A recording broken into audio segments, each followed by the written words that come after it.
Alright, so we're gonna do the next chapter 7. Yeah, chapter 7.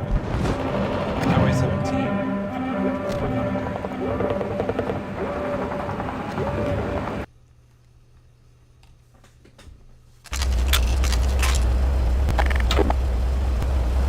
Hello, Dr. Freeman. Buggy model. Hop in and I'll lower you down to the beach. Buggy model. The Buggy's model went through many iterations before reaching its final version.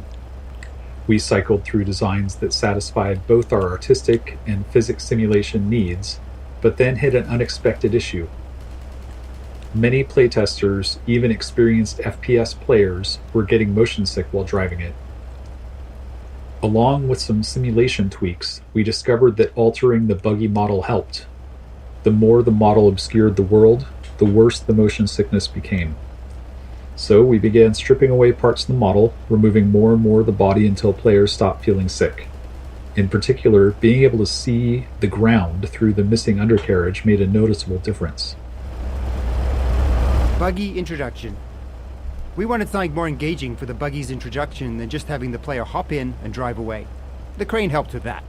Crucially, we needed players to learn how to recover the Buggy when it flips over, and this sequence forced them into that situation. Training under pressure is always tricky. We wanted to emphasize the antlion infestation as the reason to stay inside the Buggy. So we kept the antlion threat active and provided a couple of citizens on mounted guns for support. A small bonus, players also get the experience of being lifted by the crane just before they'll get to operate one.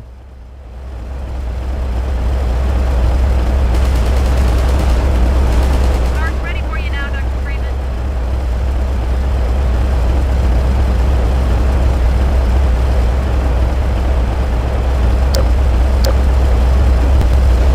Good, here we go.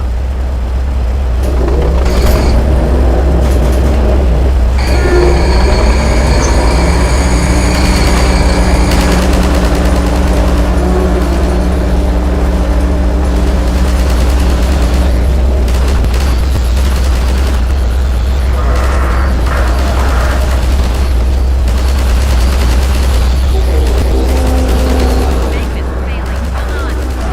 Car's done.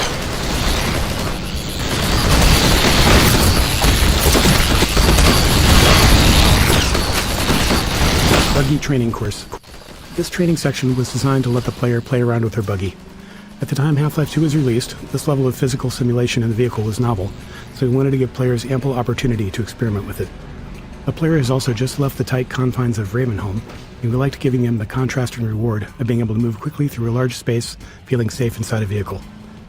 We made sure to require a turbo jump to get out of this area, which doubled as a test to make sure they'd reached a level of comfort in their driving, and also ensured that they didn't leave their buggy behind. Buggy physics. The physics for a buggy took a lot of trial and error. We wanted it to feel fast, even though its top speed was only about 35 miles an hour, so we had to do some cheating to make it work. We added extra vertical force to the turbo jump and a bit of kick to the rear when using the handbrake to power slide. Without those, the low speed meant the buggy just wasn't fun to drive. On top of that, the world was full of unpredictable physics system-driven chaos. Players were bound to drive the buggy into all kinds of collisions, so we had to make sure that they could always get out. This took a lot of experimenting and playtesting. In the end, we settled on a pretty goofy, unrealistic simulation that made the buggy more forgiving and harder to flip. Its center of gravity is super low, and the wheels, while they look like they turn a lot, actually don't.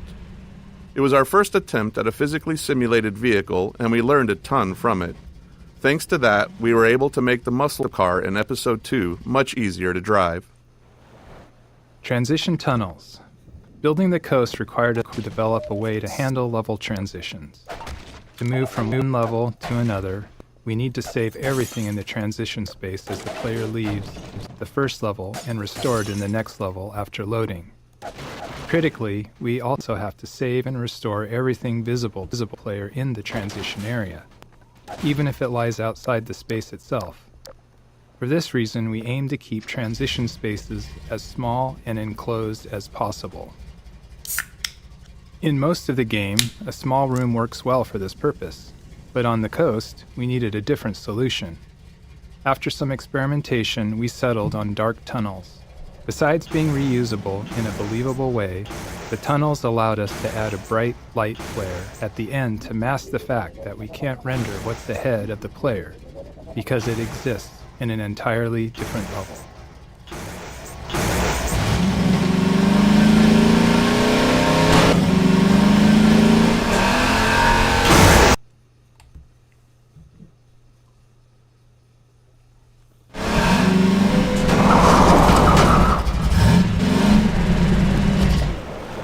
Buggy sound engine. The audio for the Buggy was challenging because we wanted to feel like a really powerful vehicle that's driving along at super high speed, even though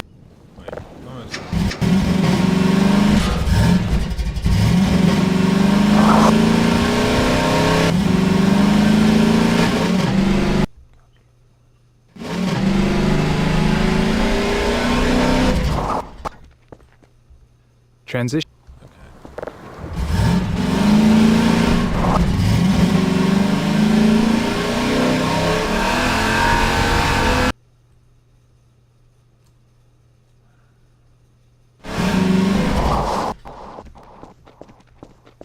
Buggy sound engine.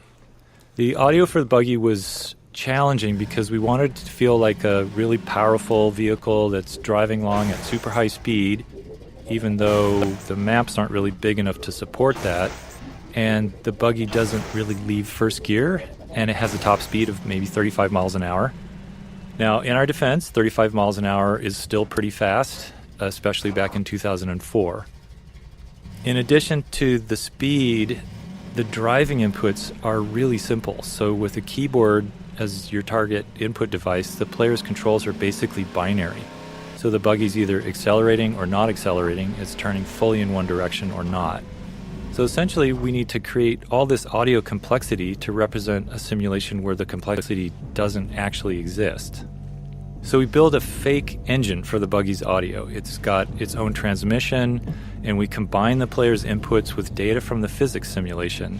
We measure the torque on each simulated wheel, whether it's spinning or making contact, and we create a set of looping sounds and then carefully blend between them as the fake engine shifts gears in response to the wheel data.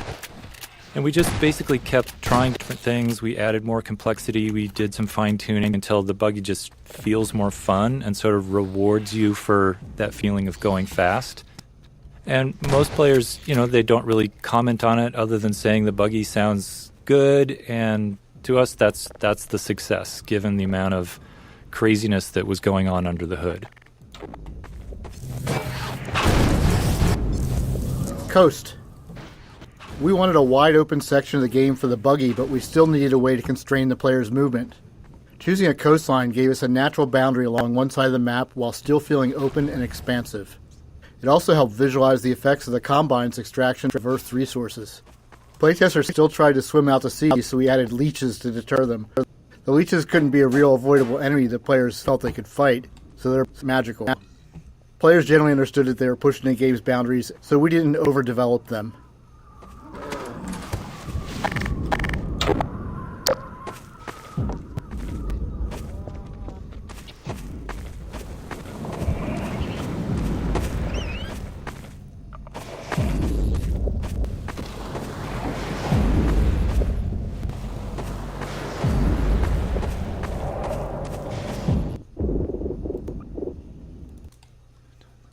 Buggy sound engine. The audio for the Buggy was challenging because we wanted to feel like a really powerful Thumpers. Whenever possible, there's a lot of value in players feeling like they figured something out on their own. It makes the world feel more alive, rather than just a series of gameplay elements lined up for the player. If we can accept the risk that some percentage of players might miss an element entirely, we can take a more subtle approach. We took this approach with Thumpers, designing setups that players are likely to encounter, but aren't forced to engage with. There are plenty of visual and audio cues, as well as inline reactions, to help the player. Thumpers. Whenever possible, there's a lot of value in players feeling like they figured something out on their own. It makes the world feel more alive, rather than just a series of gameplay elements lined up for the player. If we can accept the risk that some percentage of players might miss an element entirely, we can take a more subtle approach. We took this approach with thumpers, designing setups that players are likely to encounter but aren't forced to engage with. So what I'm going to do is try to throw the grenade in the window and blow up the barrier so I can open up the door.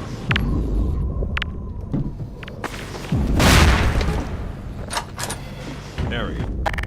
So in reality I was supposed to go down here, then go around, which is script to automatically spawn a zombie. Grenade House. A lot of a Half-Life game is about giving players slightly novel combat experiences around each corner, even if they're just small tweaks on previous ones. They don't all have to be skill-based challenges. Sometimes they can just be fun moments where the player gets to enjoy themselves. This Grenade House is one of those moments, with the twist being that we've inverted the usual setup.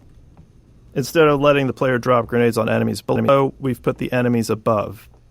The unlimited grenade box is a somewhat clumsy way to encourage players to engage with the scenario, but its invulnerability also ensures the players can still climb up to the floor above, even if they've blown up everything else.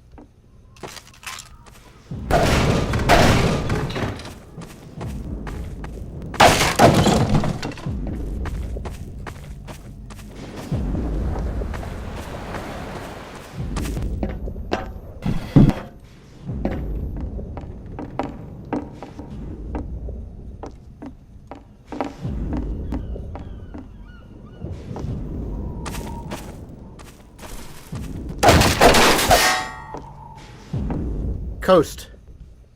We wanted a wide open section of the game for the buggy, but we still needed a way to constrain the player's movement. Choosing a coastline gave us a natural boundary along one side of the map while still feeling open and expansive. It also helped visualize the effects of the Combine's extraction of Earth's resources. Playtesters still tried to swim out to sea, so we added leeches to deter them. The leeches couldn't be a real avoidable enemy that players felt they could fight, so they're a bit magical. Players generally understood that they were pushing the game's boundaries, so we didn't overdevelop them.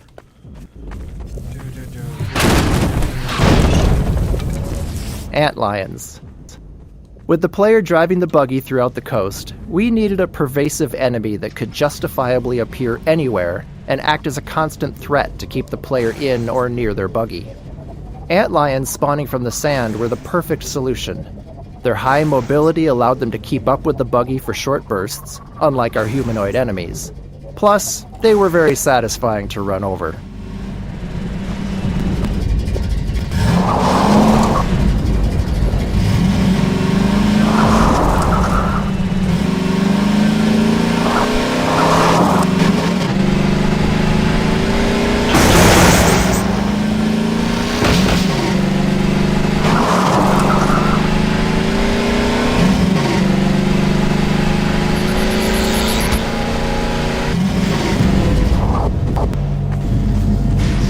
Design. In some of the earliest design work for the game, we had plans for multiple core alien races, with the Combine being just one of them. One of the other races was a religious insectoid species, and antlions were part of that. Later, as we developed Coast, we started viewing them more as pests that came through the Zen portals, along with headcrabs and other creatures. While they aren't actually from Zen, they infest the corners of any world they enter, a lot like cockroaches.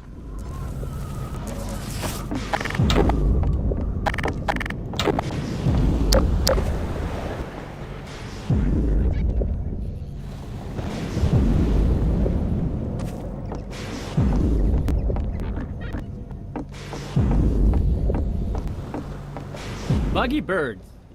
In one memorable Coast playtest, a player returned to their vehicle after exploring a house and happened to see a bird flying past. They yelled at the bird, telling it to stay away from their buggy, complaining that birds often foul up their cars in real life. In our post-playtest discussion, we realized that this was the first time we'd had objects separate from the player that the player actually cared about. We saw it as an opportunity to explore, so we built a system to deliver the moment that playtesters feared. When the player leaves their buggy alone for a while and is out of sight, we spawn a seagull at a random location on the vehicle frame. As time goes on, the seagull spawns poop decals on the car body beneath it, and continues until the player returns. at which point it flies away. Naturally, playtesters wanted to be able to clean their vehicle, so we added the ability to wash the car by driving it into shallow water. It was late enough in development that we already had the tech for all of this, so the feature was quick to implement. It's one of those cases where we know only a small percentage of players will discover it. But if we can implement these kind of details efficiently and have enough of them, most players will encounter at least one.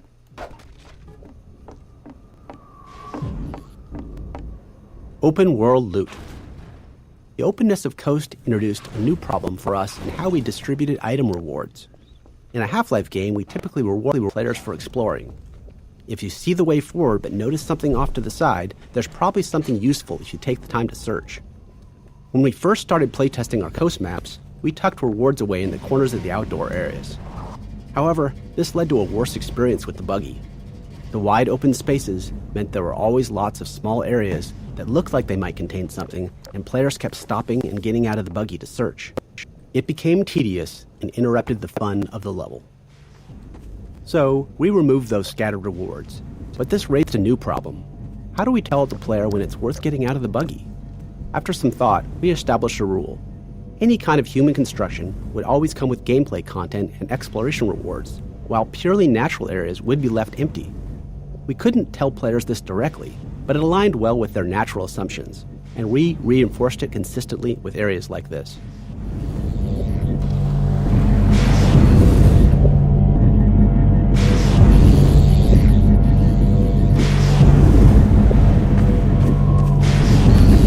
Buggy sound design. The sound design for the buggy was based on samples from an old 1968 Camaro. And we chose that car because they have these amazing V8 engines with just huge pistons. And there's not really another sound like it. It has this sort of gutsy, visceral sound that we were looking for. The transmission also has this really wonderful mechanical whine when it stops accelerating. And that combination felt really responsive within this basically binary input system that we had to work with. So the fake engine transmission wasn't modeled after a real-world car. Instead, it was just designed as a simple system to reward the player for holding down the accelerator. So it's like a looping escalator that produces a rising tone, constantly building tension and shifting gears whenever the tone needs to restart. And since the player would quickly run out of space in our relatively small maps, the goal was just to make accelerating fun for a short period of time. So there's that seagull.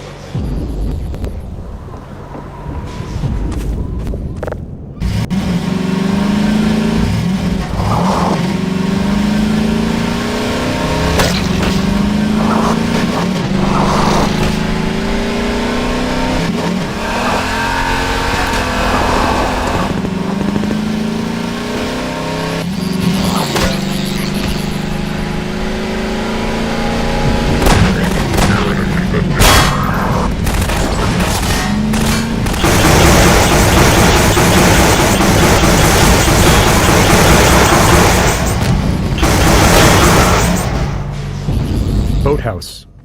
In Half-Life 1, we discovered we could get a lot of value from scenarios where different AI enemies fight each other. It's fun for players to watch them engage, and it's much easier to observe enemy behavior when you're not the one that's being threatened.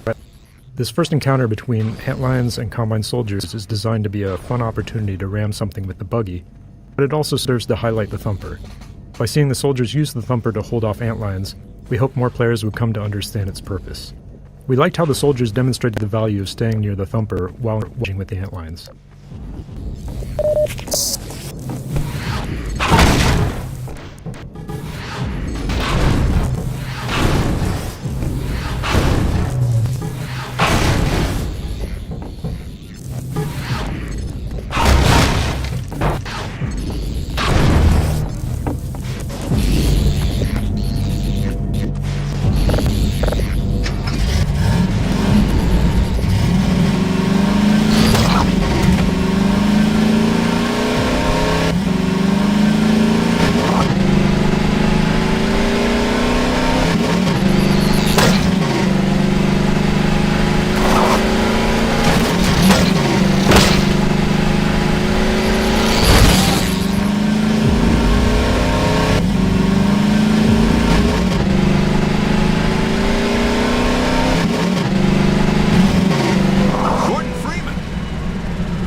Hurry, get in the basement. We're expecting gunships at any moment.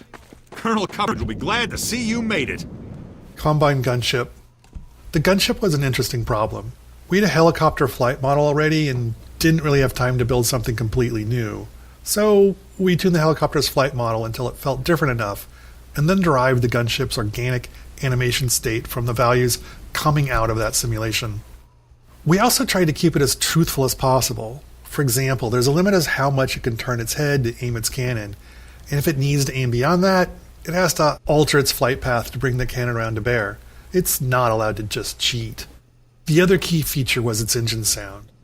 We have sound spatialization, so the player can tell roughly where it is, but the gunship is a fast-moving object, and it's up in the air, away from any nearby reference points. As a result, it can be hard to tell exactly how far away it is and how fast it's moving. To fix that, we added a Doppler effect to the engine sound, pitch shifting it based on the gunship's velocity relative to you. It's a subtle effect, but it's extremely effective at subconsciously helping you perceive the gunship's location and direction, critical information letting you know that you're being hunted by it. Flying vehicle audio. The large flying enemies in the game present a unique audio challenge. During combat, they're much more mobile than other enemies, and they often move a significant distance away from the player. They're also really dangerous if they have line of sight. So these factors led us to focus on an audio solution specifically around occlusion. In other words, when you can see the enemy and when the enemy can see you. And we wanted to make a clear audio distinction between when they have that line of sight. So the flying vehicle engine sounds are made up of multiple looping sounds that we play simultaneously. And some of those loops are processed by the DSP system based on the space you're in, while others are played directly and unprocessed. So the DSP system adds more of an environment echoing effect when we run sound through that system. So when the flying object is occluded behind something, it can't see you, we increase the percentage of loops that go through the DSP processing, and it sounds like that object is a little more distant. And then when that enemy emerges from behind an object and it can see you, we play more of the direct sound. So that overall just gives you a sense that the sound is either distant and directionless or more directly in your line of sight. And you can sort of hear it when a helicopter emerges from behind a building. Ideally, you can really hear that difference.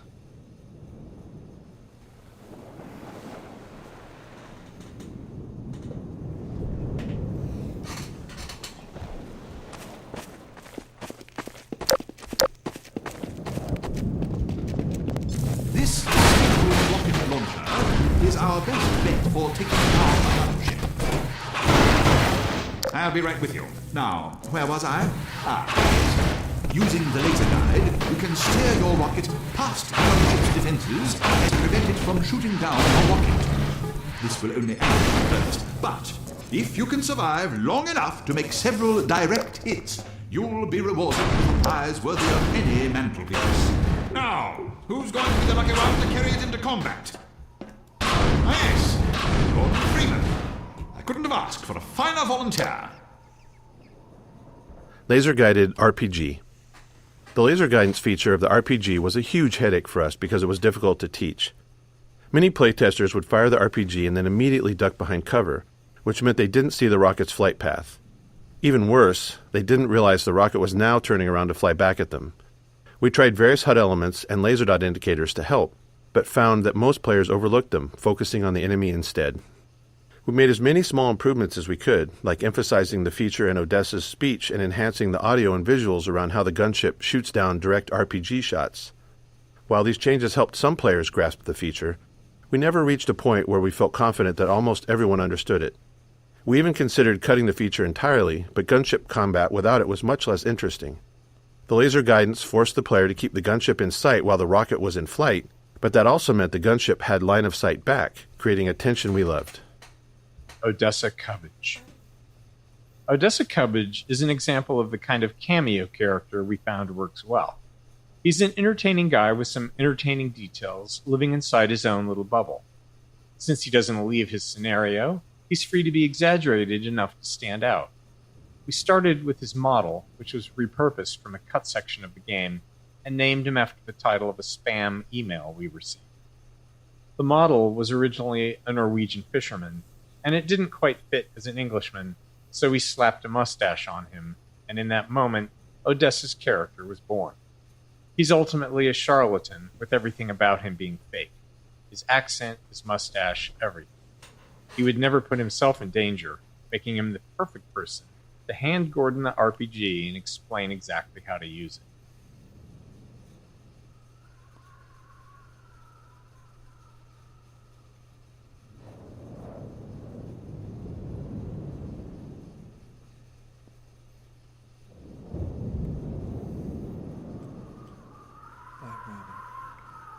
I think they were going on a date.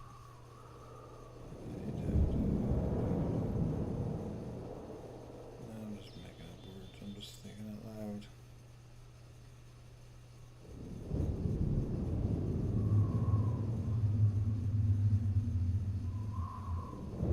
I don't know. I'm just saying probably more.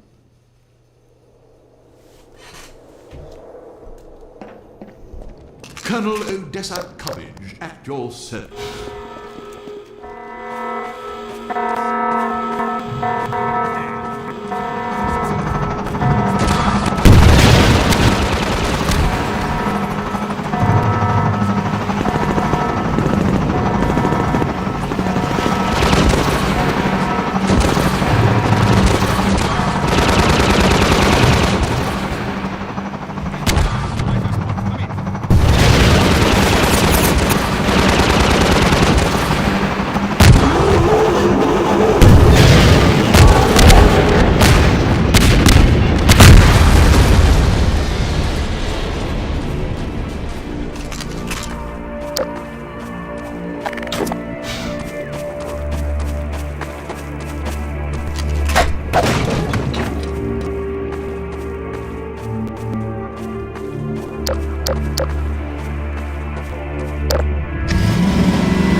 Get going, Dr. Freeman. We know Eli Vance is depending on you.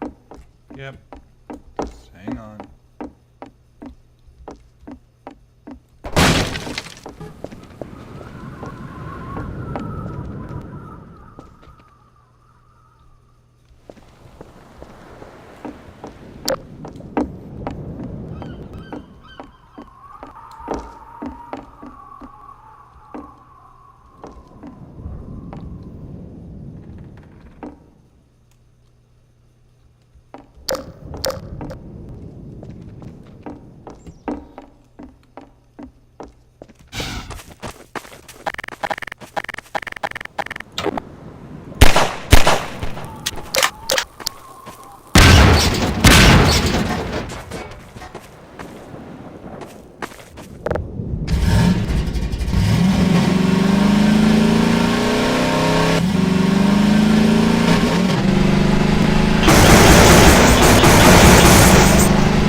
Audio over distance.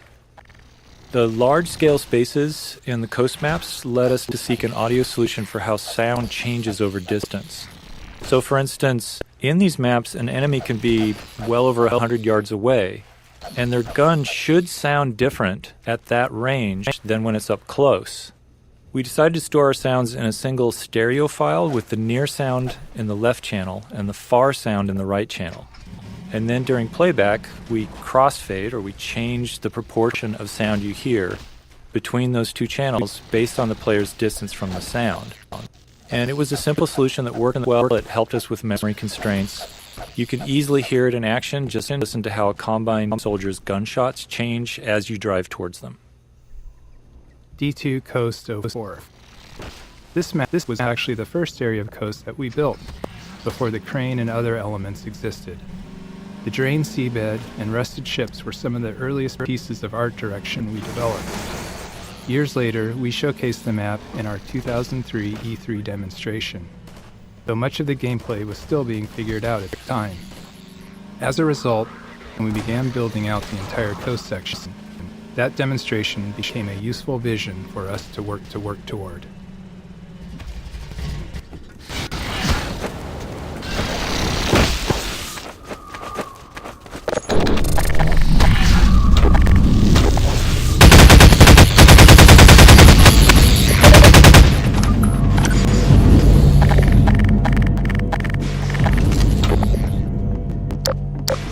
We wanted the buggy to be more than just a means of travel, so we decided to attach a gun to it.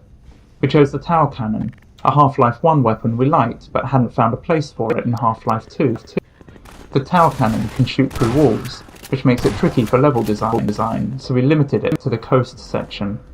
Once you introduce wall-penetrating weapons, level design becomes much tougher. Furthermore, we mounted an ammunition crate on the back of the buggy, giving the player unlimited SMG ammo through the coast. This was especially helpful for playtesters who struggled with the infinite antlions spawning from the sand.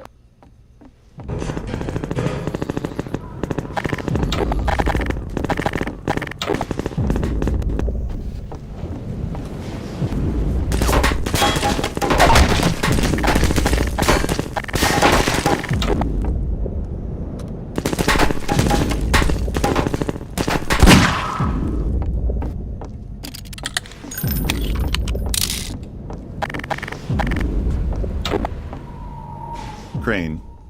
The crane took a lot of fine-tuning to get it right. Something that needed to generate so much physical force was always risky, given the limitations of our rigid body physics and destruction technology. For example, the magnet was never going to fully meet player expectations for something with that much mass, but because the crane was stationary, we could carefully choose everything within its range and fine-tune as needed.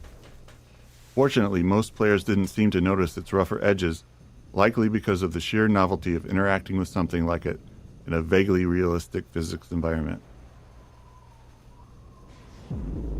Interesting.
ramming with the buggy.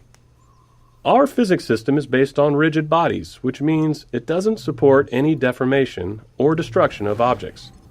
If a physical object is hit by something, it can move if allowed, but otherwise nothing happens. So, when you drive the buggy through a glass window, we have to employ some trickery to make things work as expected. Because the window is fixed in place, the physics simulation will actually bounce the buggy off the window. But it does notify our game system that a collision occurred. The game system handles destruction, so it breaks the window into glass shards and tells the physics system to start simulating them. Crucially, the game system also tells the physics system to restore the buggy's state to where it was before the collision. This ensures that the next time physics is simulating, the buggy will drive freely through the now destroyed window. This process does produce a one-frame hitch in the buggy's physics, as it briefly stops and is teleported back to the instant before the impact. We're sorry if knowing this has made Half-Life 2 totally unplayable, but after watching playtests at the time, we decided we actually liked the momentary hitch. It added to the sense of impact.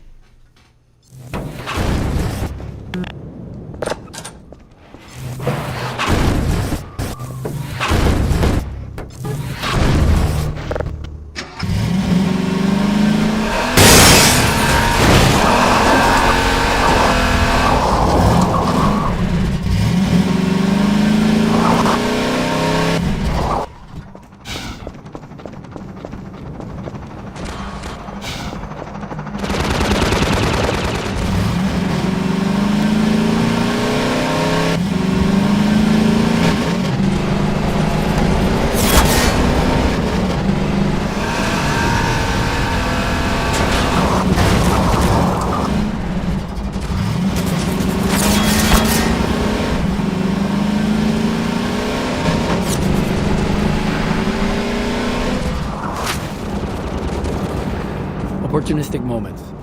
Some memorable moments in the game come from the interactions of multiple game systems, but sometimes we realize these moments are likely to happen only rarely.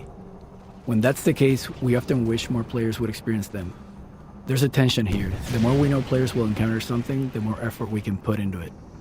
But if it feels too artificial, the moment can come across as forced, and players may not respond as positively. The gunship cinematic death is an example where we nudge things a bit, trying to increase the chances of a memorable moment without being too obvious. The design of this area and the gunship's flight path make it likely that the player and the gunship are in the right spots when it dies. If they are, we trigger the gunship's crash into the cars. If not, it dies in the usual way. It's totally gamey, but playtesters didn't seem to mind when the moment played out well.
Roller mines. Roller mines were created to fill the need for an enemy that could threaten players while driving the buggy. Since the player in the buggy was essentially a fully physically simulated entity, we thought it would be interesting to also have a physically simulated enemy. The Manhack had already shown us how this approach could lead to an enemy with lots of interesting interactions with the world. So we built the Roller Mine, a ball whose movement is entirely driven by generating torque on itself, and iterated on its behavior until it was fun to drive against. Roller mines aren't particularly dangerous to the buggy, but if you let them stack up, they can become a problem, especially near a cliffside. We also made sure they worked well when the player's on foot, allowing level designers to get a few extra encounters out of them.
Ambush.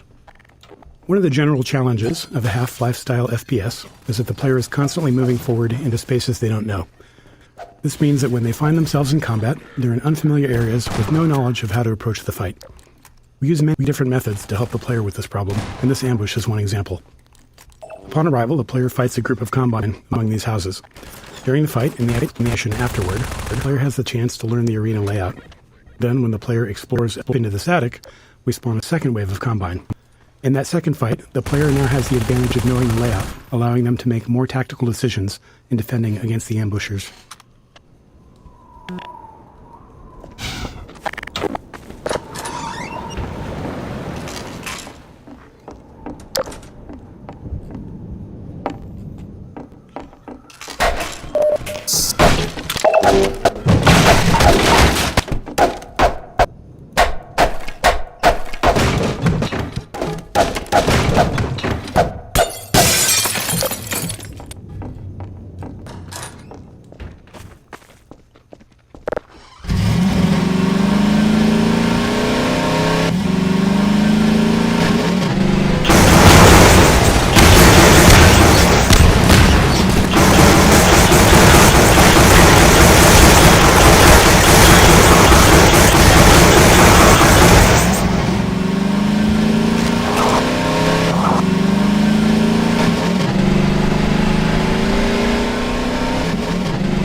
Crossbow.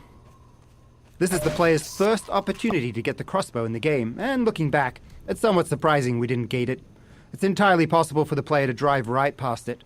To make that less likely, we set up the roadblock and vantage point to encourage players to get out of the buggy, at which point they'd spot the crossbow and item crate. Playtesting showed that almost every player stopped and collected the weapon, but this is a case where the difference between playtesting and real play might matter. A playtester who's been playing since the start of Coast may not be as fatigued with exploration as someone who's been playing from the very beginning of the game. So, we placed another crossbow a few levels ahead, directly on the player's path in Nova Prospekt.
Gas station.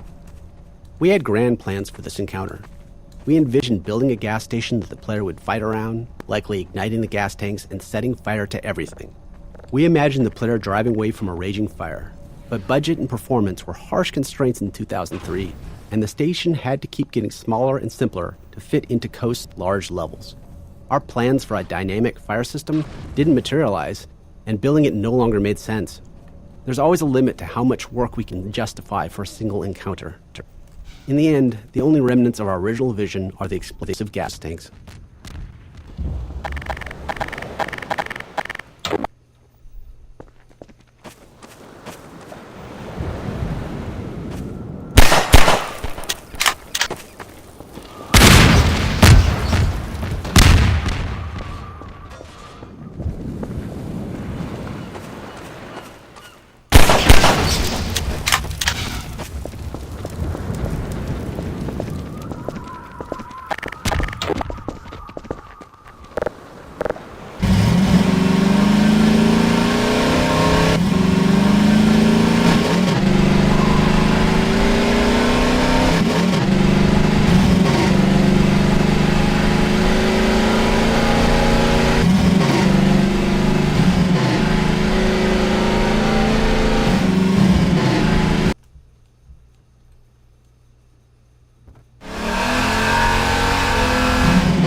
Area portals. One performance challenge we faced in Coast was handling wide open spaces that included buildings with highly detailed interiors, or at least they were detailed by 2003 standards. When the player was outside, we wanted to allocate as much of our budget as possible to rendering that space, without losing resources to the building interiors. But unless we were willing to board up every window and door, the player could still see inside. To solve this, we created a feature called area portals, placing one in every open window and door. An area portal pre-computes a flat image of the building's interior, and during play, when the player is some distance away, the area portal displays this pre-computed image over the window or door, allowing us to skip rendering the actual interior. As the player approaches, we smoothly crossfade between the area portal's image and the building's actual contents. With careful use, area portals helped us to meet our performance goals on Coast, along with the occasional door that closed itself behind you.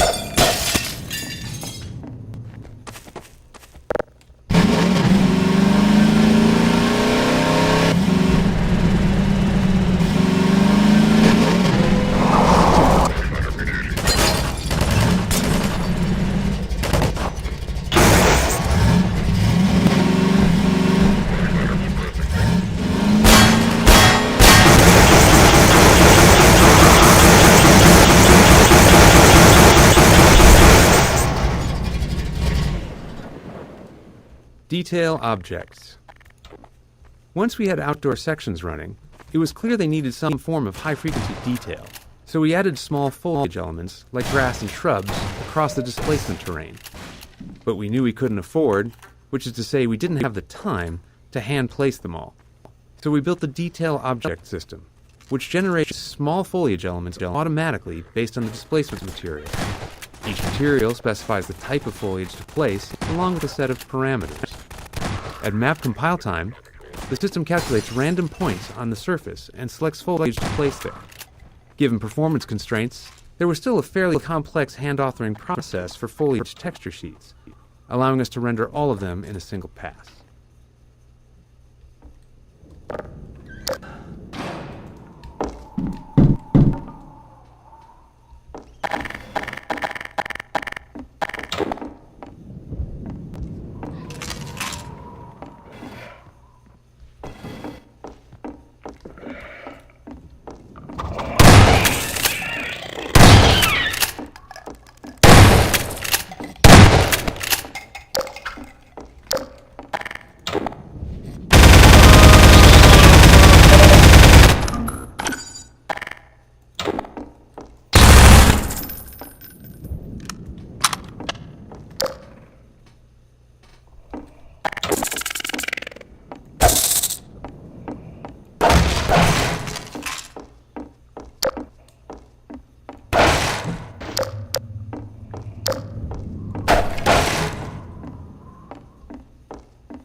terrain and performance.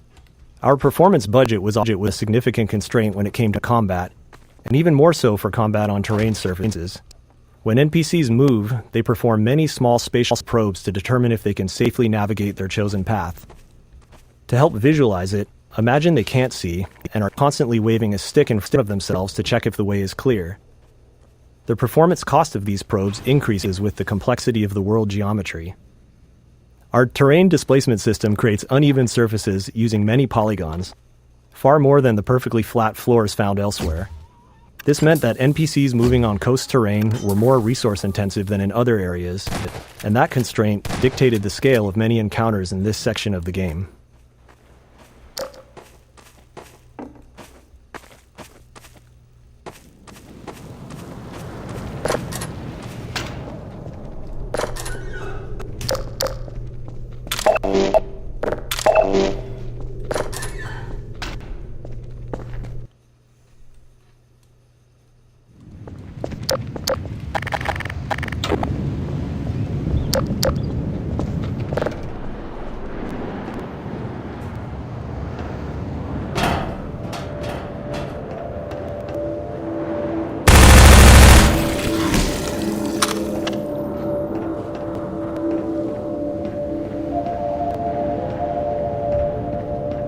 Bridge playtesting.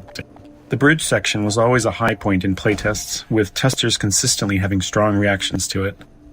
The tension they felt while slowly making their way over the girders was visible in their movements. Over time, we layered more challenges into the traversal, and playtests only became more entertaining to watch. From the train rumbling across the bridge and shaking the player, to a surprise head crab in a shack that seemed like a safe haven midway through, we did feel a little guilty relishing the playtesters' visible stress, but we weren't total monsters. After players made it across the bridge, they'd breathe a relief, disable the Combine shield, and then realize they had to return across the underside. Concerned they might be bored on the second trip, we decided to add a gunship to keep them company out on the girders.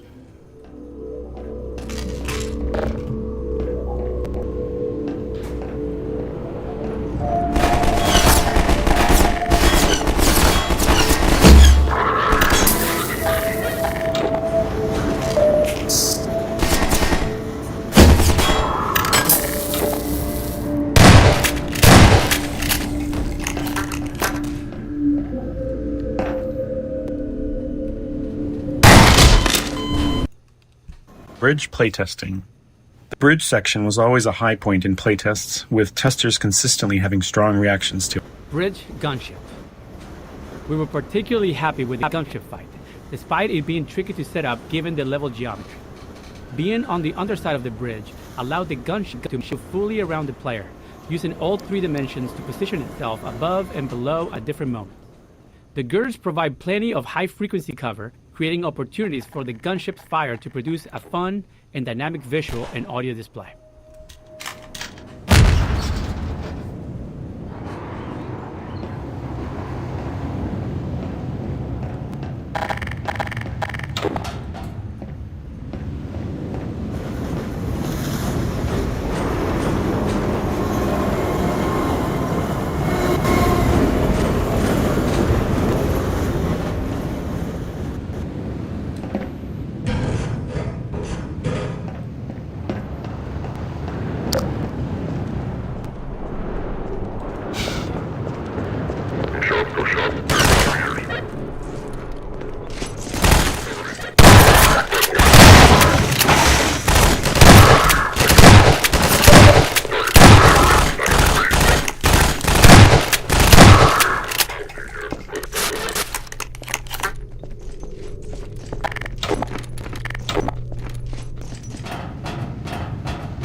Occlusion. In Half-Life 1 and much of Half-Life 2, the world consisted mainly of enclosed tunnels and corridors, which worked well with a binary space partition, or BSP tree. Essentially, this tech allowed us to quickly sort through the geometry and determine what might be visible in the player's view. But the open areas and coast and other outdoor sections didn't suit that approach, so we needed some new tech. Area portals were one, allowing us to carve out the world into discrete chunks separated by portals. Doors and windows, that is, not aperture science ones. We also developed an additional occlusion system, which basically said that if the player can't see through, over, or around a large object, don't render what's on the other side. This might seem an obvious thing not to do, but it takes some work to make sure that calculating what's on the other side of the big thing isn't slower than just rendering everything. So to make that calculation fast, level designers placed large occlusion volumes inside major terrain shapes and big occluding objects like buildings, and during rendering, we could then test the bounds of entities against these volumes to avoid rendering anything the player couldn't see.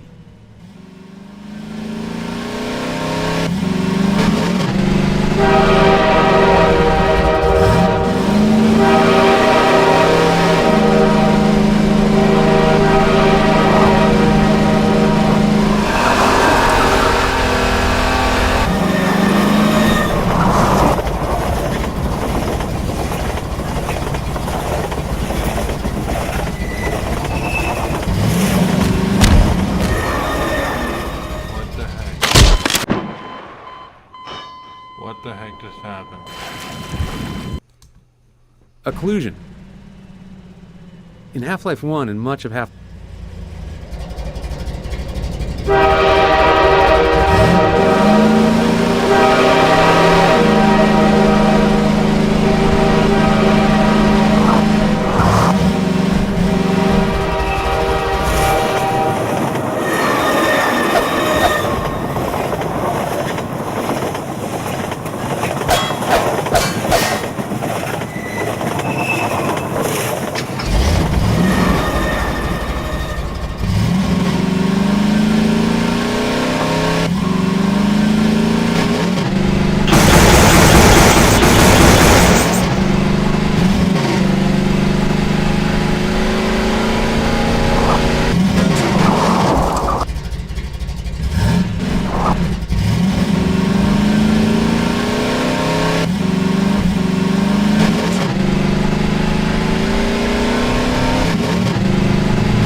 Well, this is the end of Highway 17, so I'm going to cut this off right here.